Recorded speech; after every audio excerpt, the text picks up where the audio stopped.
Hello! So, two things happened recently: the book lover meetup in London and, of course, Christmas. These two things are both excellent chances for someone like me to get books. And did I get books? I got books, yes, I got books. And I'm going to show you those books. I keep saying books, but this is a video about books, so that's how this is going to happen. I'm going to show you what I got. I'm going to show you the booktube stuff first, then I'm going to show you the Christmas stuff. But before either, I'm going to show you this arc I got. Nightly and Sun by Rowan Gavin.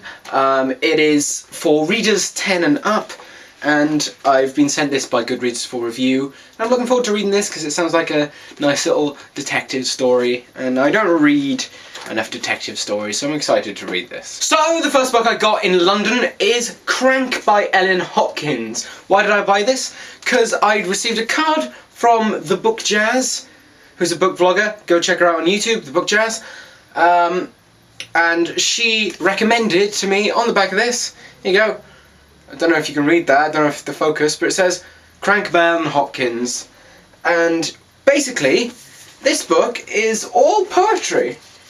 I'm not sure if it follows a narrative, but I like poems, and there are some very prettily arranged poems in here. So I'm looking forward to reading this book. It should be quite good. The next book I bought entirely because of the title, because I saw it on the shelf in Waterstones, and I thought, that's a book I have to own. So that's why I have Au revoir, Crazy European Chick by Joan Schreiber. No idea really what the book's about, but that title. And I took a look through, and there's a sequel called Ciao for Now, Crazy European Chick. So, the blurb says, one ordinary guy, one female assassin, and 5 targets by daybreak. When Gobi lands in Perry's life, she rips it apart like a bombshell. So it's a thriller, but with an excellent title. I also feel like I'm jumping on a bandwagon here, but I bought The 100-Year-Old Man Who Climbed Out the Window and Disappeared by Jonasson. This book I've seen on several other channels, and it looks really cool. I love the cover, and it seems like it'd be a very interesting story. From what I've gathered from other people's videos, this is a book about this old man, a 100-year-old man, just turned 100, so the news are all coming to his care home, but he doesn't want them to come, so what he does, he decides to hop out the window and go on an adventure, which is just brilliant, and I think this book should be good. It's soon to be a major motion picture. I didn't notice that was on the cover when I bought it.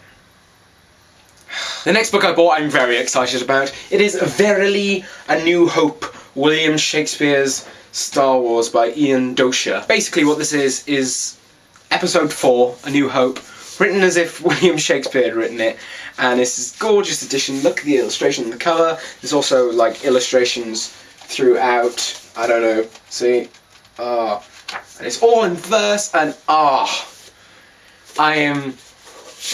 I've glanced through this and it's hilarious, and I really cannot wait to give this a proper read. I love Shakespeare and I love Star Wars, so this should be good. Quirk books, you're brilliant. And last but not least, More Than This by Patrick Ness. I saw this in Waterstones ages ago, and I absolutely fell in love with the cover, the design, the hole in the cover. It's great. I hadn't really heard of Patrick Ness before seeing this. He wrote The Knife of Never Letting Go, which is another book I want to read actually. It sounds really interesting. But this is what I picked up in, I think I picked it up in foils. And I'm excited to read this. A lot of people says it's brilliant. And I've noticed on the back it's got Patrick Ness is an insanely beautiful writer. And that was John Green, a person whose opinion I hold quite high. I'll read you the blurb. A boy drowns, desperate and alone. In his final moments, he dies. But then he wakes, naked, bruised and thirsty, but alive. How can this be? What is this strange, deserted place? As he struggles to understand what is happening, the boy dares to hope. Might this not be the end? Might there be more to his life, or perhaps this afterlife? A lot of rhetorical questions there, and I'm excited to read this. This should be fun. Maybe not fun, I mean, it tackles death, but still. fun. Okay, we're moving on to Christmas, and I'm starting with 1,339 facts to make your jaw drop. This is from the people who make QI. If you don't watch QI, what is wrong with you? If it's not available in your country, I assure you it's available on YouTube readily. I think it's one of those shows that the BBC doesn't care it's on the internet because it creates a fan base for it outside of its actual thing. And really, this is great. It's just a book full of random facts. Like, the world's most expensive sheep was sold in 2009 for £231,000. And selling illegal cigarettes is known by US police as smurfing. So, it's the kind of book you just, pick up, have a browse through and go, what? That's ridiculous. And then you tell your mates at another point in time. It's a loo book, really. It's a book you put by your toilet and you read while you're having a dump. Next book, All My Friends Are Superheroes by Andrew Kaufman. This is a gorgeous cover. I saw this book in Waterstones in London ages ago when I went to go see A Midsummer's Night's Dream, The Globe. And I asked for it for Christmas and I got it. But this is a hardback edition, which I did not know existed, and it's a novella, and it's about this guy who's married a superhero, and all his friends are superheroes, but he's not. So basically what happens is his wife has been hypnotized so she can't see him, so he's gonna try and convince her that he's visible again on this plane journey, otherwise his marriage is gonna go all to pot. And yeah, I'm excited to read this. It's nice and short. It's a novella rather than a novel, so I think I could finish this pretty quick. I might even read it extremely soon. Next up, Life of Pi by Jan Martel. I'm sure you know what happens in Life of Pi. Life of Pi has had a film out and it's been out for ages. I've just never read it. I did plan to pick it up about 2 years ago, but I put it down in favour for another book because I thought it seemed a bit more interesting. That book was Ready Player One, and it turned out to be my favourite book ever. So, unless this replaces it as my favourite book, which I doubt it, this should just be an enjoyable read rather than the fantastic read of Ready Player One. Next! Day of the Triffids by John Wyndham. This is a science fiction novel, I believe, about killer plants. It is a modern classic, according to Penguin, and it was on my A-level reading list. And there are a lot of things I've got here that are on my A-level reading list, but I actually want to read them anyway because they seem interesting. Especially Day of the Triffids. I've heard lots of good things about this book, so I'm excited to read it. Next, Middlesex by Jeffrey Eugenides. This is a really pretty cover. Disappointingly, this thing here, a quote from the Daily Mail, is not a sticker, because I really don't want to be associated with the Daily Mail. But this is a really pretty cover. I have no idea what the book's about. Again, it was on my reading list. I'll read the blurb.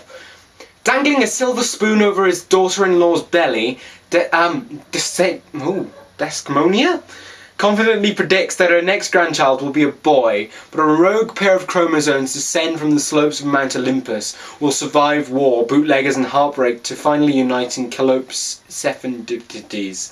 A baby girl who upsets all the odds. Growing up in Michigan, Calope is the bearer of a family secret that turns her into Cal, the narrator of this intersex, intergenerational epic. Well, now I'm intrigued. I can't wait.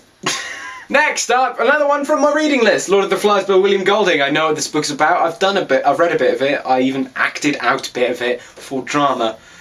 This is a novel about these boys that go to a posh school, and they're on a plane journey, and it crashes on an island, and it tells the tale of how their society develops on this remote island and how it's all going to pot. Apparently this is very good.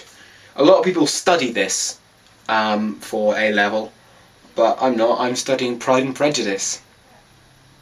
No, I actually quite like that book. Next up, 2 books by Kurt Vonnegut. That is Armageddon, in retrospect, and The Breakfast of Champions. I believe that these both may be non-fiction I'm not sure. I believe Armageddon, in retrospect, is a collection of essays and articles and stuff that Vonnegut has written, and is not a novel. I'm not too sure about Breakfast of Champions.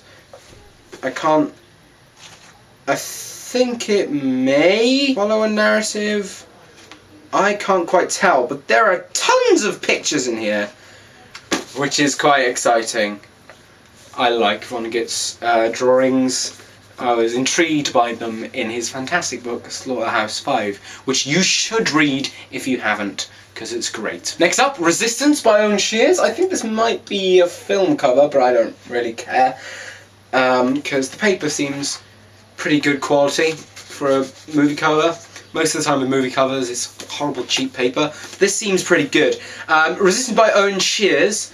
This is a book by a Welsh author. I've met him. I went to a poetry reading of him in Caerphilly, and he seemed like a really nice bloke. And we're studying his poetry a bit in English literature, so that's exciting. We're doing him along with Seamus Heaney. But Resistance by Owen Shears is a novel set in a fictional universe where the Nazis won World War II, I believe, and how that affects these people living in the Welsh valleys.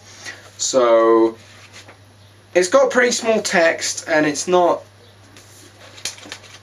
a thick book, but I might not read this for a while, since I think there might be some more happy books I can read before this. Speaking of happy books, this probably isn't one. This is The Handmaid's Tale by Margaret Atwood. Again, on the reading list.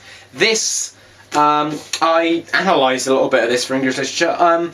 This is a book set in the future, I believe, after some apocalyptic event in which the upper class can't give birth or something, and so they have handmaids for the birthing. And yeah, it's a dystopian. I've heard many good things about The Handmaid's Tale and Margaret Atwood in general, so I'm looking forward to reading this one. I've been wanting to read it, actually, since I analysed it in English. And finally, another one that I can't imagine is a very happy book, The Colour Purple by Alice Walker. It is apparently a classic with over 1 million copies sold in the UK alone. It is hailed as one of the all-time greats of literature, inspiring generations of readers.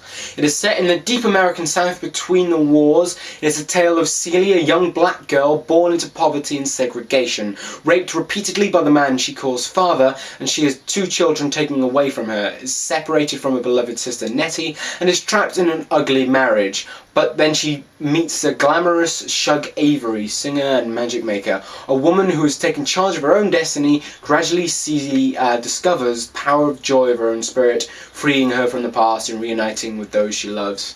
So this seems to be like a general story, normal slave story really.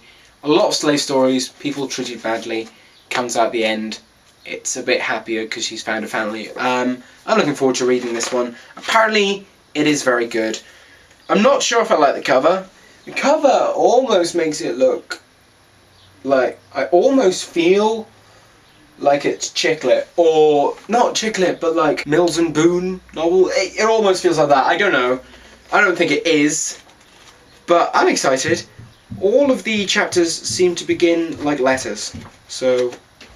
Anyway, that's all the books I got at Christmas, and I also got some other things. I didn't just get books, don't worry. I've got like a hard drive. I really needed this.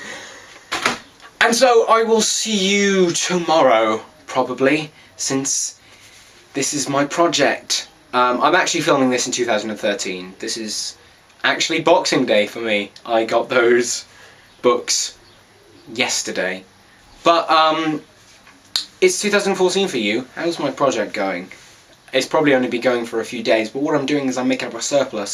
So if I ever need to publish, like, if I can't film that day, boom, it's out. I'm putting this one out pretty close to the beginning of the year, because it's just gonna stop being relevant soon.